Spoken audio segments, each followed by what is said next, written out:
Hello once again, everybody, and thank you for joining me here on this Thursday, January 21st edition of ATS Radio. I'm your host, Adam Burke. I'll be joined today by professional bettor and handicapper Brad Powers from bradpowersports.com. We'll talk some NFL here with the NFC and the AFC championship games, talk a little bit of college basketball with Brad as well, as he's now very, very deep in handicapping and betting that sport as well. Over at ATS.io, great stuff going on. We got previews of both games coming up this weekend. We'll have some thoughts on UFC 257 here today, although there is a very good UFC 257 promotion over at DraftKings Sportsbook. New users can sign up, make a deposit of at least $5, do it through ATS.io, and you'll also get our exclusive sign-up bonus for DraftKings Sportsbook. But when you do, a $1 bet on a first-round knockout for Conor McGregor on Saturday night worth $257. So if you get that first-round knockout as a new user and a first-time depositor over at DraftKings, you'll get a very, very big boosted odds prize amount with Conor McGregor there in that main event of UFC 257. You can read about that more over at ATS.io, as well as the bet $1, win $100 in free bets promotion over at BetMGM Sportsbook. First-time depositors over there. If you get a touchdown in either one of these games here on Sunday, and I'm sure that's going to happen, you bet $1 on the money line, win $100 in free bets when that first touchdown is scored. Once again, head over to ATS.io and read up about those two fine sportsbook promotions. Lastly, download the ATS app, which you can find in the Google Play Store or in the Apple Store.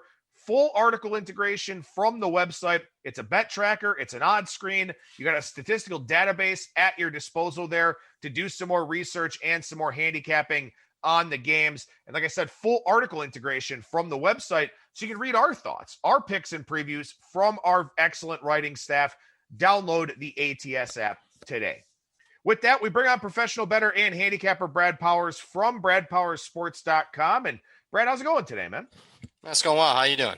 I'm doing well, buddy. Appreciate your time as always here on today's show. And one thing that was kind of a hallmark for us, even after the college football season finished, when we were doing this on Bang the Book Radio, we made sure to talk a little bit of college football basically on every show, whether we just briefly touched on it or talked about some of the developments that are going on.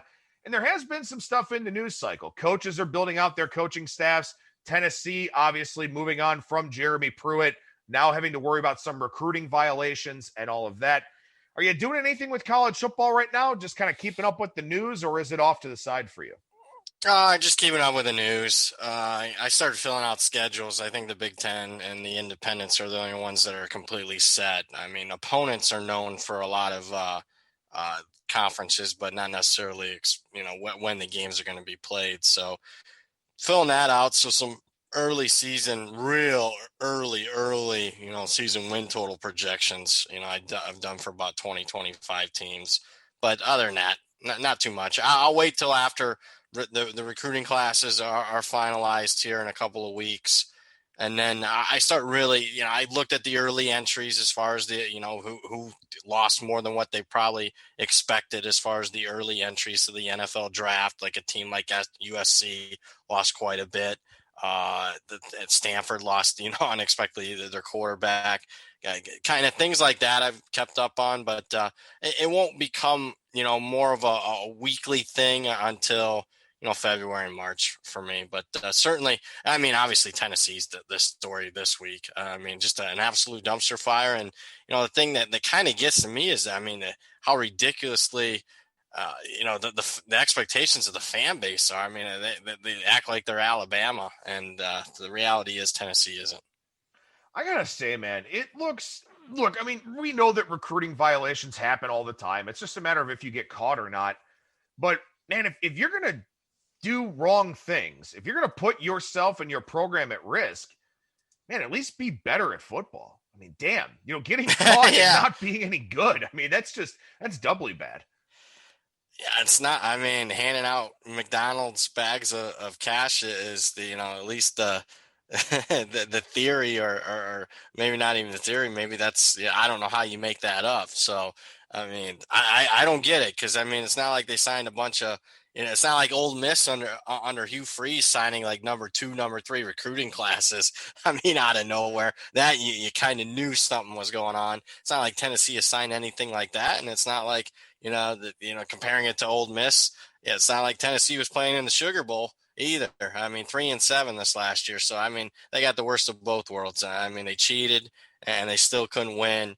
And now it's late in the process. I think if they think it's a good job. I don't. I think it's mediocre. If I had stack rank it in the SEC, I'd probably rank it 7th. So, I mean, it's a middle of the line SEC job. And if I'm guys like Billy Napier or Jamie Chadwell, I mean, I'd have to think really, really long and hard whether I'm going to jump for the Tennessee job, even though it's going from the Sun Belt to the SEC. Yeah, and it's also a tough thing too, because you're in the weaker side usually of the SEC, but you've still got to contend with Florida and Georgia. And I don't know, I'm pretty optimistic about South Carolina with the Shane Beamer hire. So not exactly a great landing place right now to be the head coach of the Tennessee Volunteers. But we go from one team in orange to another team that I guess wears some sort of a shade of orange here. The Tampa Bay Buccaneers. They take on the Green Bay Packers. Packers 3 or 3.5 out there in the market. The 3s are heavily juiced in the minus 120s. The 3.5s, even money, reduced juice, all that kind of thing.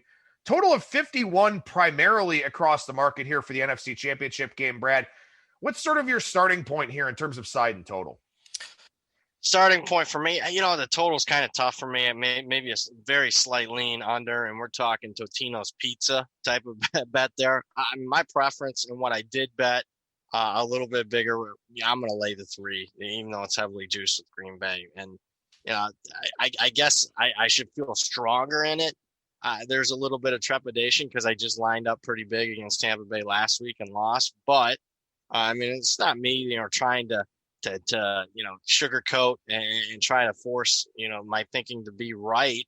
I think New Orleans, at least through the first 40 minutes of the game, was the right side. And then what happens? 3 turnovers on top of a key turnover they already had earlier in the game. And I just, when I look at it, if I had to make the bet, I'd probably make it again. Although I'm very surprised New Orleans got bet off of 3 down to 2.5. That was my biggest, concern on how, I just didn't get the best of the number like I should have. I mean, that would have been my biggest thing there. But I mean, I just chalked it up as turnovers. I mean, people, I know I say this a lot, but I don't think people realize, turnovers and how important they are in the point spread. And I just looked it up. I mean, since 1989, teams that are +4 in turnovers, exactly +4, not +4 or more, exactly +4 in turnovers, they cover 92.5% of the time. 92.5%. I mean, you're just not going to win when you're -4 in turnovers back in New Orleans. Getting to this game, I think Green Bay obviously got a better quarterback, a healthier quarterback, playing, the best he's had ever. I mean, that's a big difference and a big step up from Drew Brees to Aaron Rodgers. Green Bay's defense is playing well, although, I'd still probably lean more with the Saints having a better defense. But, rushing game, getting the ball to Adams at the wideout, playing at home. Tampa Bay playing 5 road games in 6 weeks. I'm going to lay the 3, Adam.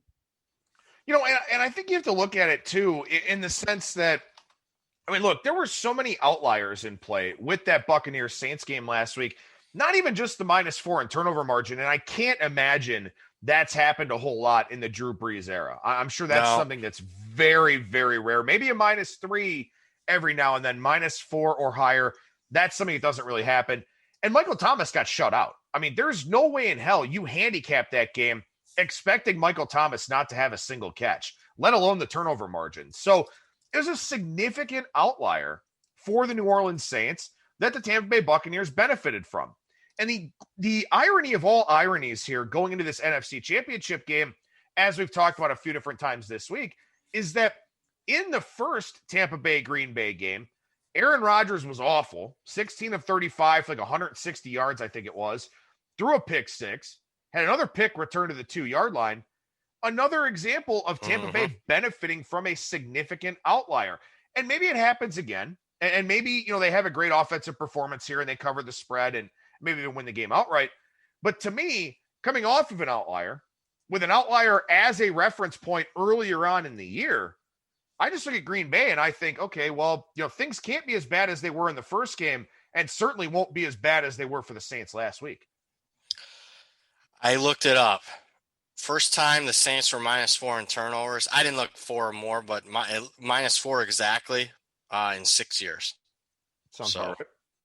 Yep.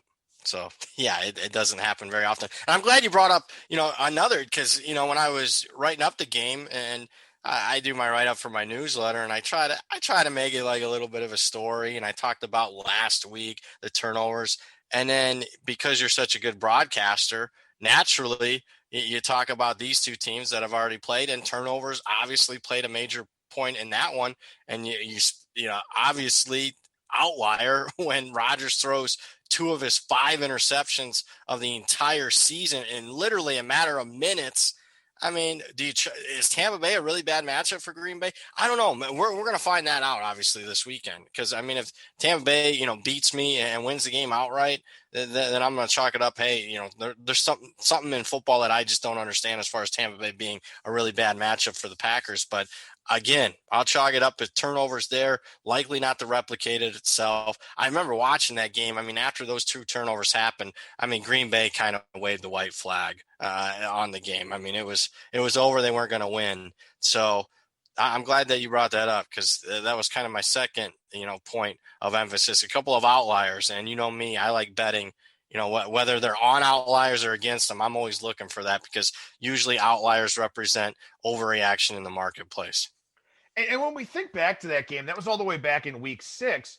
But one of the things that we talked about a lot over the course of the regular season on this show, and it was a great point that Brian Blessing brought up on Tuesday here on ATS Radio, was that Green Bay was off of a bye. They had played 4 games. They had week 5 off. First of all, you don't want an early season bye. I mean, it's one of the worst spots to be in, because guys are still, for the most part, pretty healthy. You're getting into rhythm. Of course, you didn't have a preseason this year. So, by week 5 or so, you feel like you're kind of starting to hit your stride a little bit. And then you can't practice. You can't do anything because you're so worried about all these COVID protocols and all of that. I don't think it's all that surprising that Green Bay's worst performance of the season came off of their bye week. It's just, with the way that things kind of set up this year, with how the NFL changed that about no practice and all that, within the last few years, I don't think that's surprising. And I think, to me, what's more telling is that Green Bay led that game 10-0 before the pick 6 and the near pick 6. So they played actually a good first quarter coming out of the bye. And then, your leader, your Hall of Fame quarterback, made 2 egregious mistakes. The game flipped. It was 14-10 Tampa Bay at that point. And as you said, Green Bay just never really got back into stride, never really got back into rhythm in that one. I don't think that data point matters here at all. And the interesting thing about it, and we have talked about this the last couple of weeks on the show, it's mattered a ton from a DVOA standpoint, from a metric standpoint, that Tampa Bay shut down, quote unquote, such a great offensive team. I think that singular game inflated the perception of the Tampa Bay defense quite a bit. And I think now, we may see in sort of a truer sense, the difference between these two teams. I mean, obviously it got Green Bay off their game plan. Tampa Bay shut down Green Bay's run game. Well, of course you're not going to, even attempt to run the football after you get down after a bunch of turnovers. And yeah, I think it did, because, I mean, you look at certainly Tampa Bay's defensive performances, since then, left a lot to be desired. I mean, they have given up since that game at least 20 points, actually at least 23 points in a majority of their games down the stretch, with the exception being off a bye against Minnesota and against an abysmal Detroit team that obviously, didn't have Stafford there, who got hurt in the game. So, yeah, I think Tampa Bay's defensive numbers are a little overrated, the perception of that. And, I know Green Bay hasn't played a murderer's row down the stretch, but they played a little bit tougher schedule in Tampa Bay. I'm looking at, after Tampa Bay's bye week, when they had the reset after losing a pair of home games against the Rams and the Chiefs. I mean, outside of last week, who in the hell have they beat? I mean, Minnesota, Atlanta, Detroit, Atlanta again, a 7-9 playoff team, in Washington. I'm not as impressed as everybody else making it out to be that Tampa Bay is, turn the corner and they're clearly the best team in the NFL. I just don't see it. Well, and Minnesota left 10 points on the field in the kicking game Yep. in that game against Tampa Bay. Atlanta blew another lead. What's new for Atlanta? Detroit, obviously that was a dominant performance, but again, they didn't have a quarterback, didn't have a head coach. Atlanta, that was a good win for Tampa Bay there. Washington, didn't have their quarterback. And then last week, again, +4 turnovers. So I'm just going through the games right now. They're overrated. I mean, maybe I'm, going to get my teeth kicked in like I have all year in the NFL, but I'm not going to have regrets but laying the 3 here with Green Bay. No, I agree. I totally agree with you. And I think 3, even at the extra juice, is a good number. 3.5, plus money, even money. If you got to take that now, I think that's fine too. I just think Green Bay is the better team here. And I think a lot of circumstances have come together to make Tampa Bay look a little bit better than they are. So I think there's definitely a lot of good thoughts on that one. And again, if you don't like the 3 or you don't like the 51, and now we're seeing 51.5s pop at some of the sharper global markets, derivatives, always an option here. Live betting, always an option. A lot of different ways to attack this. The player props market, there's a lot more of that stuff now with, just a couple of standalone games here. So a lot of ways to attack this one. And I totally agree that Green Bay is the side here. What about the AFC Championship game? We got Kansas City, a 3-point favorite. Now with some extra juice, we're starting to see some of that Kansas City money come in with the positive practice reports for Patrick Mahomes and all of that as they take on the Buffalo Bills. And the totals come back up a little bit as well, sitting now pretty much 54 market wide for this one. Brad, what are you thinking about this game? Obviously, major concern the health status of Mahomes, and again, I'm not so concerned with the concussion protocol. That's not a take, and that isn't a serious issue. It's just for this game, I'm more interested in the injury he suffered earlier in the game against Cleveland, that being his foot injury, specifically his toe, because obviously Mahomes factors much more in the run game in playoffs when it's win or go home than he does in a typical game in the regular season. So that's a major concern. I mean, that prevents me from having a really big bet on Kansas City. But I still bet Kansas City here, and I still like them. And to me, why is the number 3? And it's clear why the number is only 3. It's because you couldn't get any further apart if you look at these two teams as far as how they've done against expectation. Expectation being against the spread, and with Buffalo covering 9 of their last 10, and Kansas City hasn't covered a point spread cleanly since November 1st. But with that being said, Kansas City in those games, there was one time they were laying 3, and that's their one push in that stretch. That was on the road against the Saints, a Saints team I think is really good. And speaking of good, how does Kansas City do against good teams? Because I think almost anyone can say the Chiefs have kind of looked disinterested this year. They haven't looked max motivated. They haven't looked like a team that they can put it all together for 60 minutes on a consistent basis. But when they have had to step up and play good teams, they've won all 6 games against winning teams this year, winning to 9-7 or better, and plus the playoff game yesterday. And they've dominated those games in the box score. Not always on the final score, but in the box score. I mean, it's incredible. Outgained Baltimore on the road by 289 yards. Outgained Buffalo in the earlier meeting by 260 yards. And then, obviously, we'll talk more about that. 126-yard advantage against Tampa Bay on the road, plus 81 against Miami, plus 126 at New Orleans, plus 130 last week against Cleveland, and 5 of those games are on the road. I just think even if Mahomes is 80%, I mean, if Kansas City's dialed in, and I think they will be for this one, they should be laying more than 3. I mean, Mahomes is 100%. I'll tell you, before Mahomes is going down, when I'm watching the first 20, 25 minutes of the Cleveland game last week, and I'm thinking, what's the line going to be for the Buffalo game? And I'm thinking, man, I sure hope it comes 4.5, because I'm going to lay it with Kansas City. I think if they put their mind to it, I mean, this is to me, this is the best team. I mean, at least obviously the most impressive unit is the Kansas City offense. And we know offense in today's day and age in football just wins out. So, I was hoping it was going to be 4.5 if Mahomes is healthy, and I was planning on laying it even at that number. Yeah, and this was four, over the course of that Chiefs-Browns game with the kind of look-ahead numbers and all that. And then, of course, Mahomes gets hurt, and they're, frantically pulling down the line, and understandably so.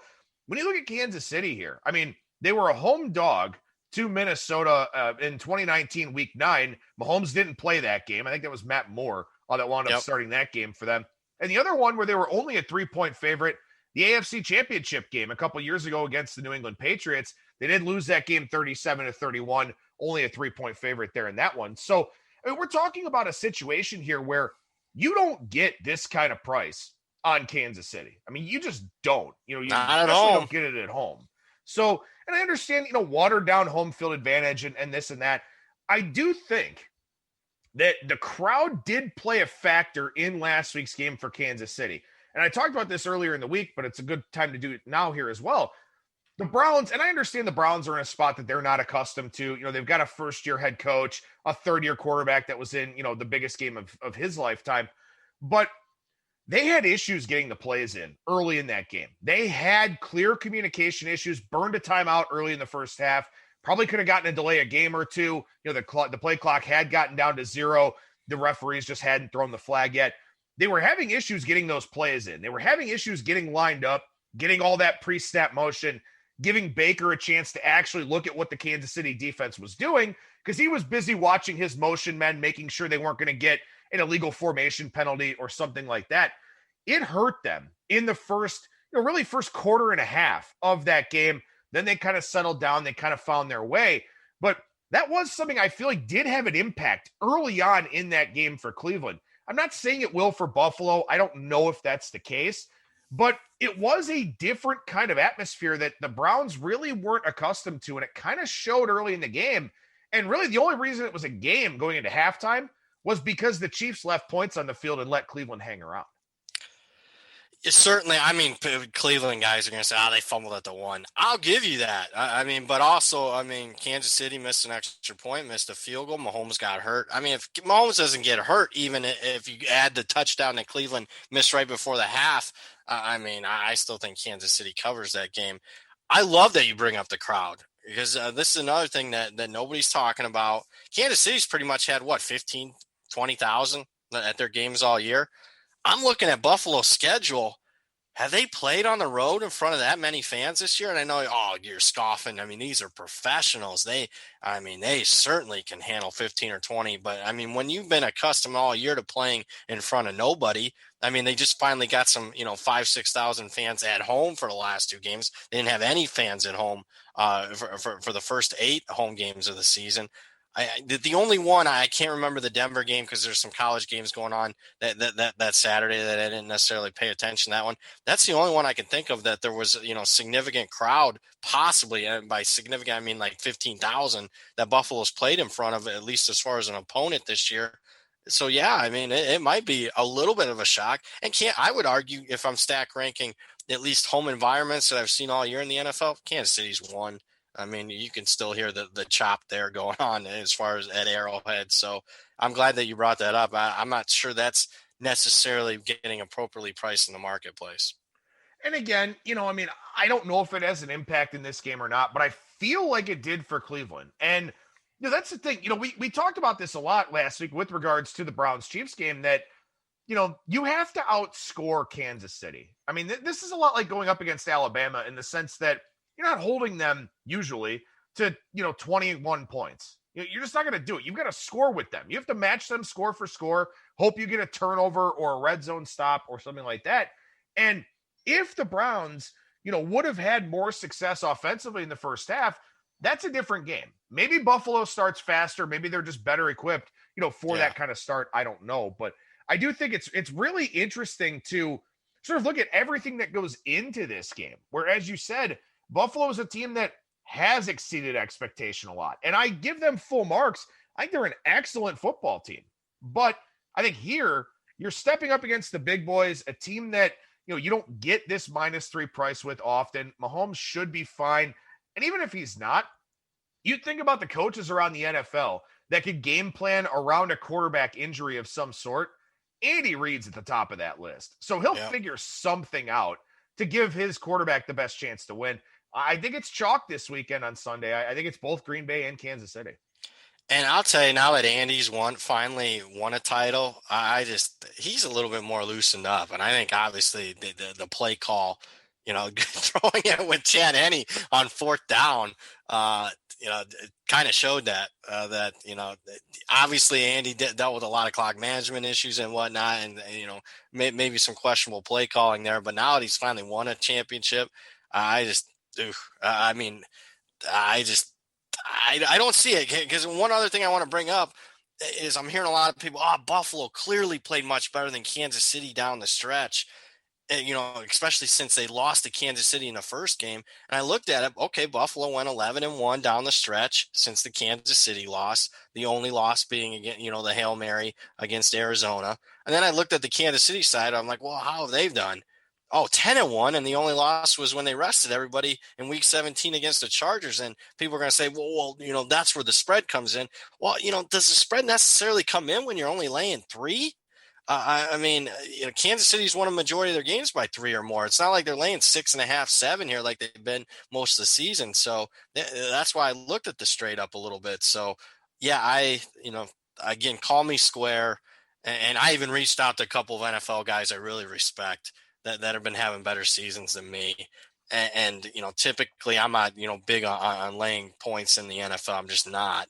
But I even reached out because I thought I was being square this week. But yeah, I'm laying it both games. And of course, it is worth mentioning. I mean, in the first one, Buffalo had an injured Josh Allen. They didn't have Matt Milano, I think, and I've talked about this before. I know people say linebackers aren't worth anything to the spread or anything like that. I think Matt Milano. I think Matt Milano is worth a point to the spread. He's a great run-stopping linebacker. He's one of the better coverage linebackers in the NFL. Does he slow down Travis Kelce at all? I have no idea.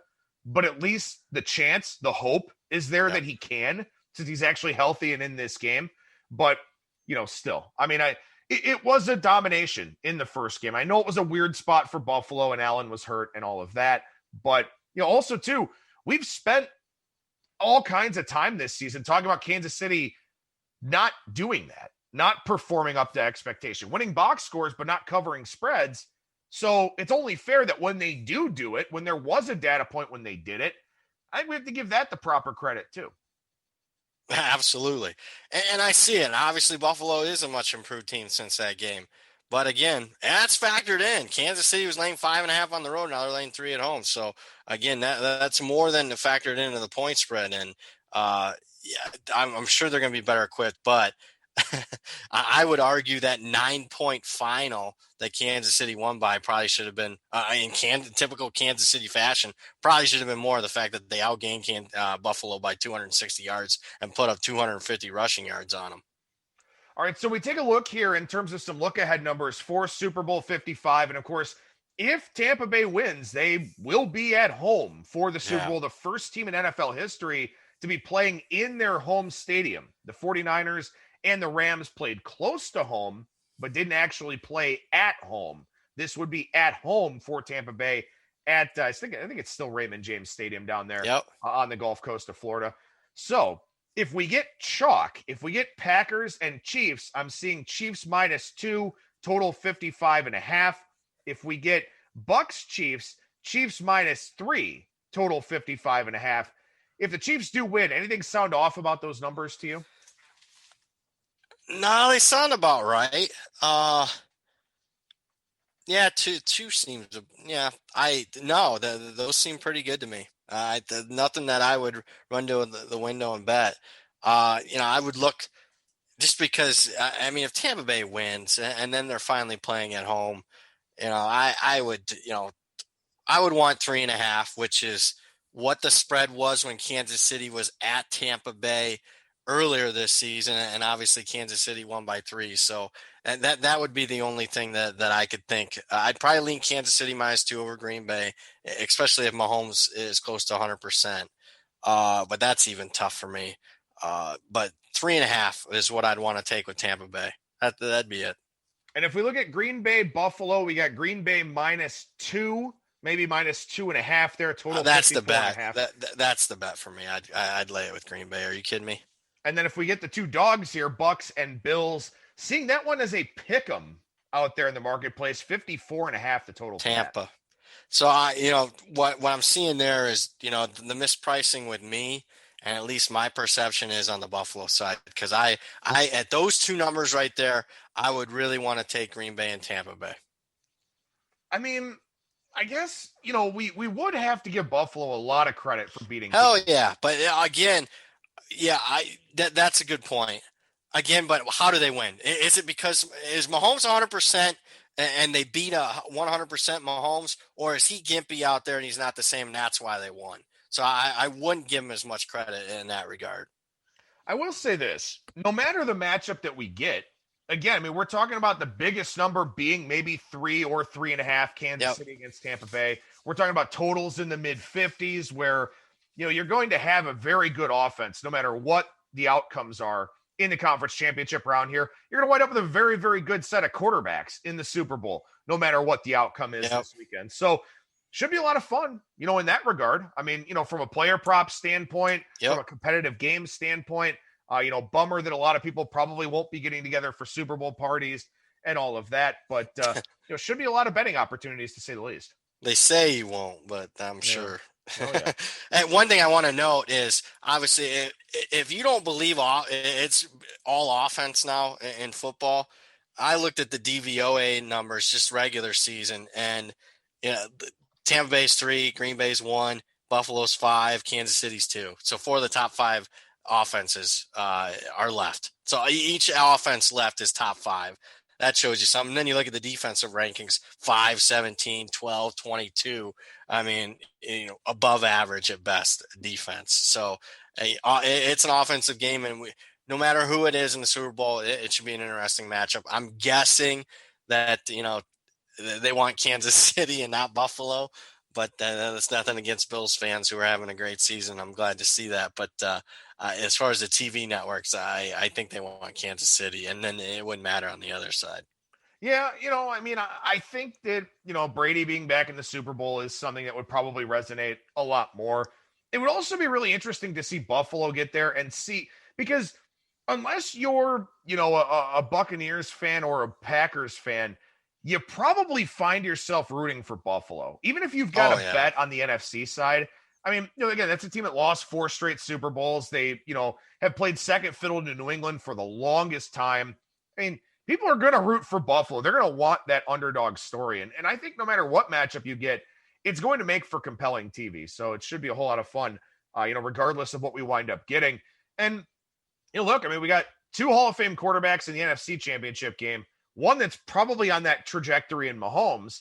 And then, Allen, I mean, he's on his way to being one of the top 5, 6 quarterbacks in the NFL.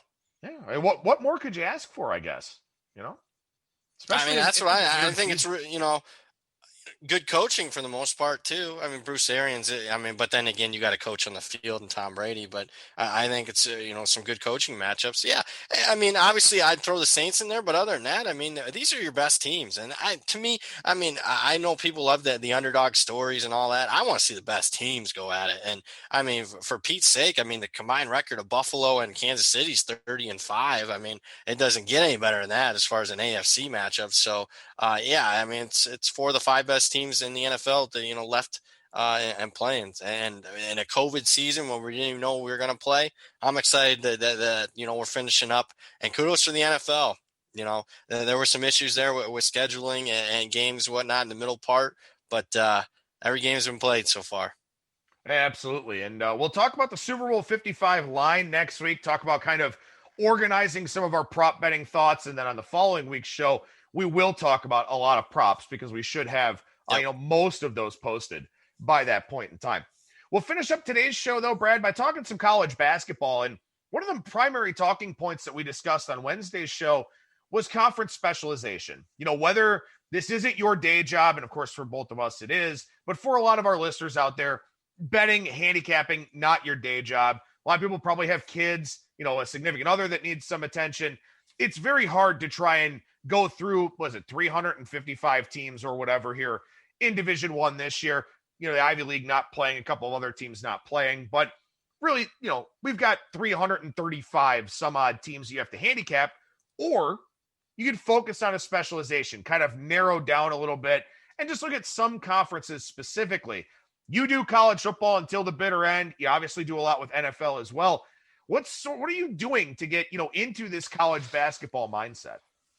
Great question. Trying to, feel it out a little bit. I mean, obviously it's unique. I mean, a lot of conferences, several are doing these back to back. So I'm trying to get a good feel for that. If there's any significant value, playing favorites off a straight up loss in the first game, the second round, does that really matter? That's been something I've been kind of grasping around. I've been looking at experience, even though we're halfway through the season. How much does that matter? It's clearly the inexperience. If you want to, find a context clue on why Kentucky, North Carolina, and Duke are not ranked for the first time, all three of them since 1961. Again, inexperience, not having these practices in a COVID season have significantly hindered them. But is this the time of the year where maybe those teams like we normally see start to turn it on? I mean, the freshmen start getting in the lineup more. Just a variety of things. I guess overall, trying to get a feel for it a little bit this year. And I'm glad that you brought that up. If I could make any suggestion as far as how to win in this industry, if you're just looking to be serious, I would say pick a couple conferences, preferably small conferences in college basketball, and preferably ones that aren't playing the same night, where you can have some action on majority of the nights. But just pick a few small conferences in college basketball and go to town on those, 20 to 30 teams or how many conferences you decide to choose. And that's the way to get after it, and not be afraid to bet the overnights and get ahead of the market a little bit. I think that's the way to go. And you don't have to be a big bettor. I mean, you can get down, $250, $500, and those are max bets on the overnights, especially if they're totals. I mean, that's all they're allowing you to bet. That shows you how scared the books are. Even a book like Circa, who opens it up as far as the overnights this year. I mean, I was betting a couple of totals that I thought I could get ahead of the line big time, and they were only allowing 500. And that was a big time college basketball games. We're talking SEC games and not Southwest SWAC games or whatnot. So, I think you bring up a good point. Pick a couple small conferences, go to work there. And I think if you kind of have a clue of what you're doing, you can have some success. Well, and I think you brought up a couple of really important points there. And one of them is that conference specialization does give you the best chance of getting in front of the market. If you're going to try and handicap, 75, 80, 90 games the night before, something like that, you're going to miss, a lot of those market moves. You're not going to get the best of the number that you possibly can. You're going to get the scraps that everybody else gets the next morning or something like that. And it's not to say that you can't win that way, but it is to say that you certainly increase your chances of winning by getting out in front of the market, by getting the best of the number that you possibly can. If you're trying to handicap, 10 different conferences on the same day, it's very hard to do that. And we talk about closing line value, the importance of it. I know you've talked about it a lot in terms of, beating those Circa openers and how much success you had on the college football side, getting out in front of the market. It's the same thing in college basketball. And to some degree, even more so because of the nature of scoring being done by ones, twos, and threes.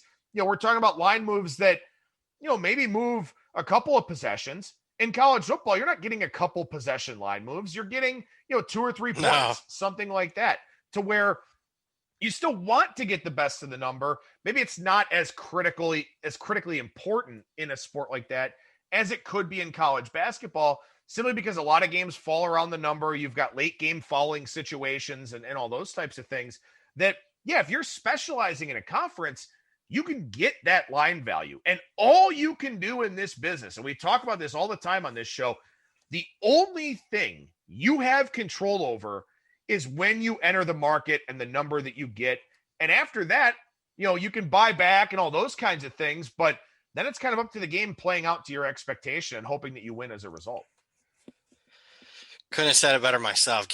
Beating the market in college hoops has to be. It has to be better than, because obviously one play in football, we just talked about it last week. You know, the 100-yard pick six was worth 10 points. I mean, you could have an outstanding bet on Baltimore, and you're all done in on one fluke play being worth so much to the game. Where, you know, college hoops, if you're getting in front of the market by a bucket or so, I mean, which is entirely possible. It's entirely doable, especially if you know, and there's a chance if you're really good at what you're doing, you're going to know more than a lot of those opening lines about those specific smaller conferences.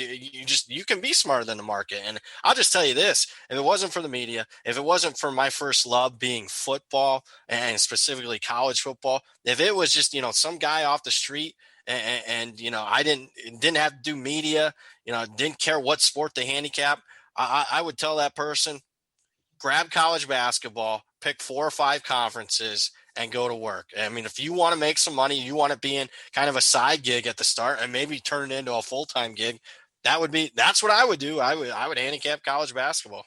I think it's beatable. And another thing too, you know, with regards to specialization here is that you can look at Bart Torvik, you can look at Ken Pom, you can see the projected lines well in advance of those games. And as we know, there's a significant amount of reliance in the odds-making community on Ken Pom. They're pretty much going to post either what Ken Pom has, something that falls in between Ken Pom and Torvik or something like that. You know, these sites that have tremendous influence over the market. If you specialize in a conference and you find something that's off or something that Ken Pom's not going to see, you know, or something that Torvik's not going to see, because again, they're running, you know, they're scraping all this data. They're covering 335 teams or whatever the hell it is. You know, you're covering 12 in a conference. You're going to pick up on some things that the numbers, that the metrics, that the overall community isn't going to find. And you are going to get closing line value if what you have deviates from what Ken Pom has or something like that. So I think that's a really significant edge over the market that a lot of people can look to exploit. And when you get your closing line value, you either take it, or if it gets big enough, you can play a middle, kind of play back a partial hedge, something like that. You got a lot of options there as long as you're getting good numbers. And obviously, Ken Pom and Bart Torvik, if you're using those, I mean, I use them. But the key is to know where the flaws and the weaknesses of those are. And I think they're outstanding. I mean, they do set the market, specifically Ken Pom does. But you got to know the weaknesses. And what are the weaknesses? Usually fundamental changes within teams. There's, like you mentioned, they're scrapping data and all that. But if there's a fundamental change in a team, like, you know, they've been missing, you know, a key player all season, they get him back.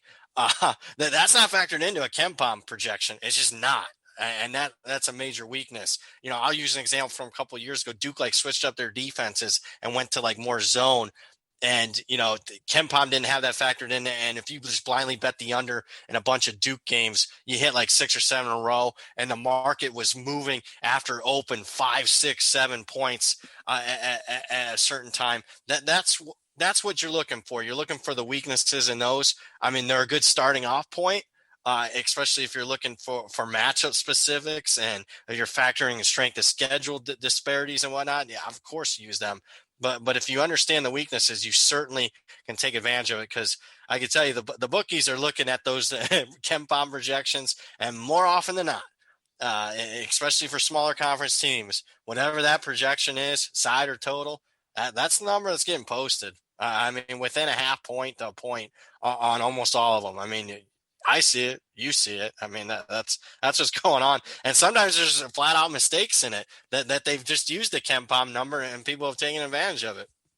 So what are you doing in terms of, are you specializing in certain conferences, or are you just kind of looking overall for these opportunities? I think eventually I narrow it down to the ones that I feel like I got a good handle and pulse. And let me say this. Is that from tracking and just sort of seeing, you know, which conferences you're the best in?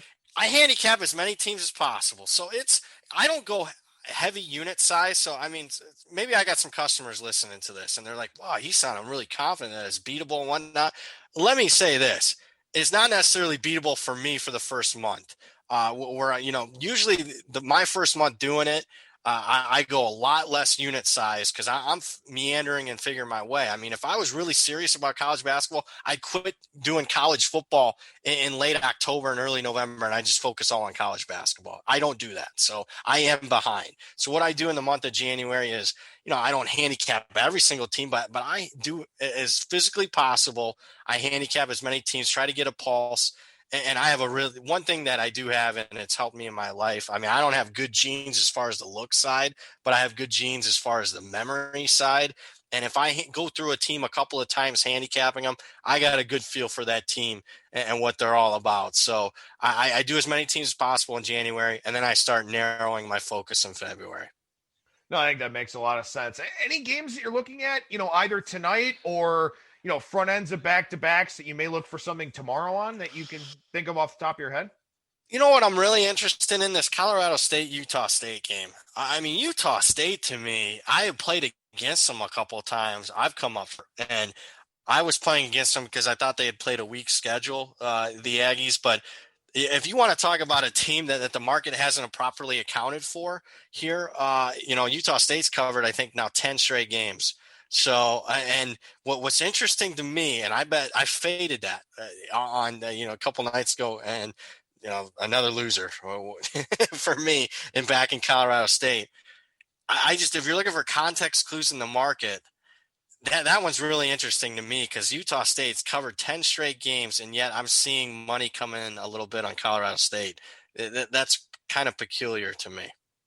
And I think that's really important too, is your awareness of the betting markets. We talk all the time about context clues on the show and sort of trying to find things within the action that's taking place, within the number itself, something like that kind of points you in a certain direction. And, not all of these markets are created equal. I wouldn't say that. College football and the NFL, a lot more efficient than college basketball.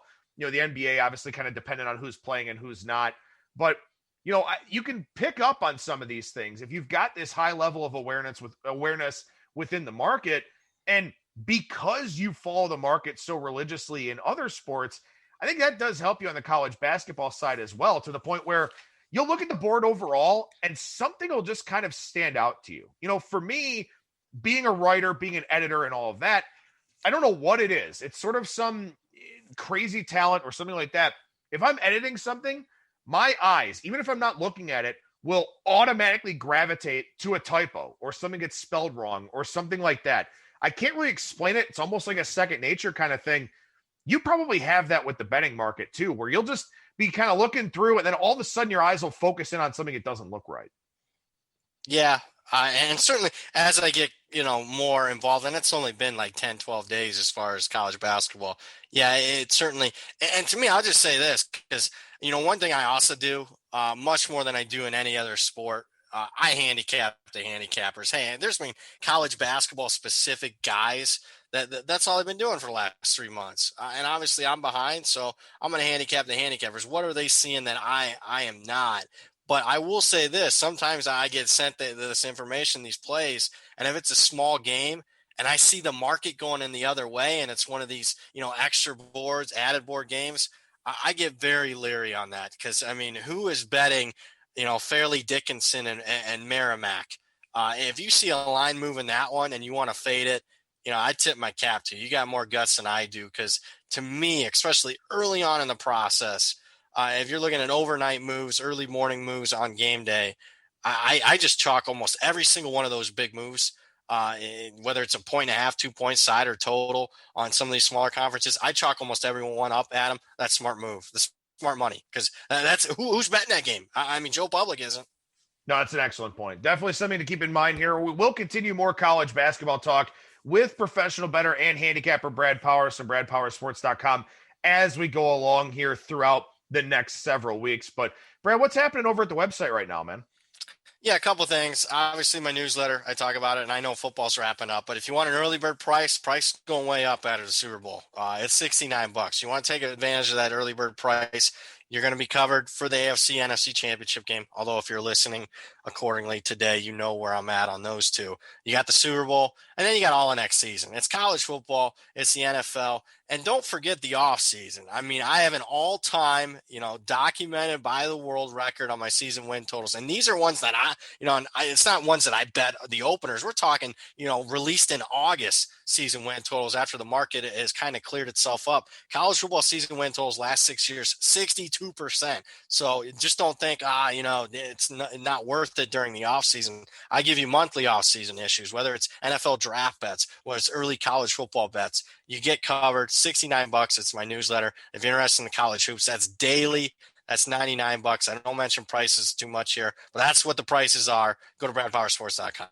And as always, make sure you follow Brad on Twitter at Brad Powers and the number 7. Brad, always a pleasure, man. Thank you so much for joining me. I appreciate it. We'll talk to you again next week. Sounds good, man. There you go. There's professional bettor and handicapper Brad Powers from BradPowerSports.com. And as I said, at Brad Powers and the number 7 on Twitter. Tomorrow, I'm going to do what I call Freestyle Friday. I'm going to talk about a lot of different things. We've had some Major League Baseball news this week. I've gotten started on my 2021 MLB betting guide. Full season previews for all 30 teams, World Series, pennant, and division futures, player things like MVP, Home Run King, Cy Young, all that. Getting started on that process. So I'm going to talk a little bit about some of the things that I've seen so far over the course of the offseason and some of the things I'm going to look to carry over to 2021. Maybe talk a little bit of NHL, a little bit of NBA, something like that. Keep it to about a half hour, just a solo show that, like I said, I'm calling Freestyle Friday here for this week. That'll do it for me. Thank you so much for listening, everybody, and I will talk to you again tomorrow.